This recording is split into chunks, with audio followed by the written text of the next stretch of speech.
श्री अयोध्या जी में एक उच्च कोटि के संत रहते थे। उन्हें रामायण श्रवण करने का व्यसन था। जहाँ भी कथा चलती वहाँ बड़े प्रेम से कथा सुनते। कभी किसी प्रेमी अथवा संत से कथा कहने की विनती करते और बैठ के बड़ी प्रेम से कथा सुनते। ये उनका रोज की रूटीन था। एक दिन राम कथा सुनाने वाला कोई मिला नहीं। वही पास से एक पंडित जी रामायण की पोथी लेकर जा रहे थे। पंडित जी ने संत को प्रणाम किया और पूछा कि महाराज क्या सेवा करें। संत ने कहा, पंडित जी रामायण की कथा सुना दो, परंतु हमारे पास दक्षिणा देने के लिए रुपया नहीं है। हम तो फक्कड़ साधु हैं, माला लंगोटी और कमंडल के अलावा कुछ है नहीं, और कथा भी एकांत में सुनने का मन है। अगर आप सुनाए तो हमें सुना दे, यही मेरा मन है कि हम एकांत में सुने। पंडित जी ने कहा, ठीक है महाराज। संत और कथा सुनाने वाले पंडित जी दोनों सरजू जी के किनारे कुंजों में जा बैठे। पंडित जी और संत रोज सही समय पर आकर वहाँ विराजते और कथा चलती रहती। संत बड़े प्रेम से कथा श्रवण करते थे और भाव विभोर होकर कभी नृत्य करने लगते तो कभी रोने लगते।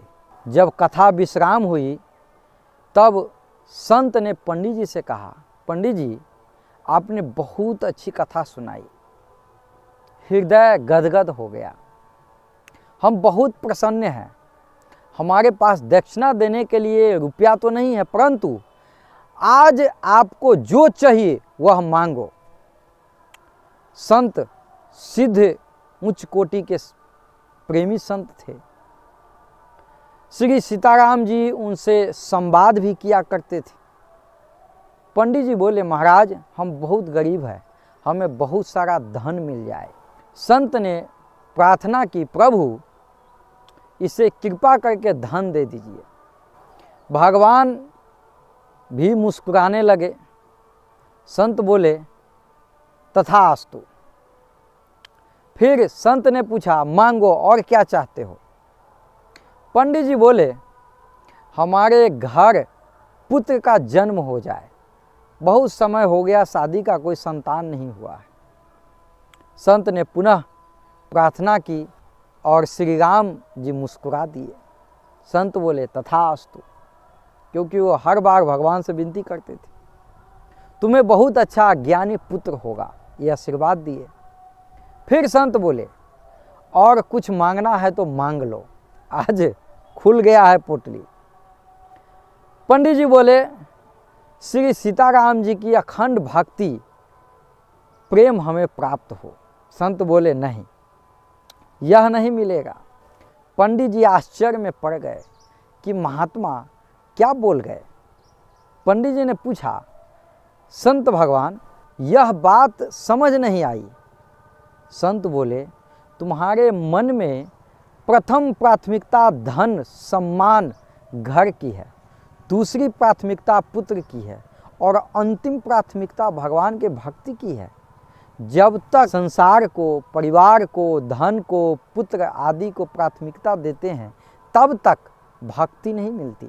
भगवान ने जब केवट से पूछा कि तुम्हें क्या चाहिए, केवट ने कुछ नहीं मांगा।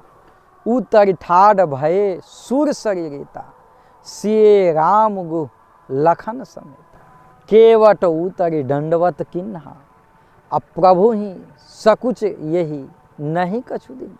निषाद राज और लक्ष्मण जी सहित श्री सीताराम जी और श्री रामचंद्र जी नाव से उतरकर गंगा जी की रेत बालू में खड़े हो गए।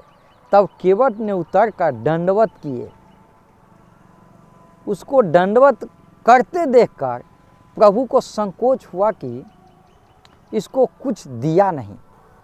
पिए हिये की सिए जान निहारी, अब मणि मुदरी मन मुदित उतारी। कहे हूँ कृपाल ले ही उतराई, केवट चरण गहे अकुलाई। पति के हृदय की जानने वाली सीता जी ने आनंद भरे मन से अपनी रत्न जड़ित अंगूठी उंगली से उतार कर दे दी।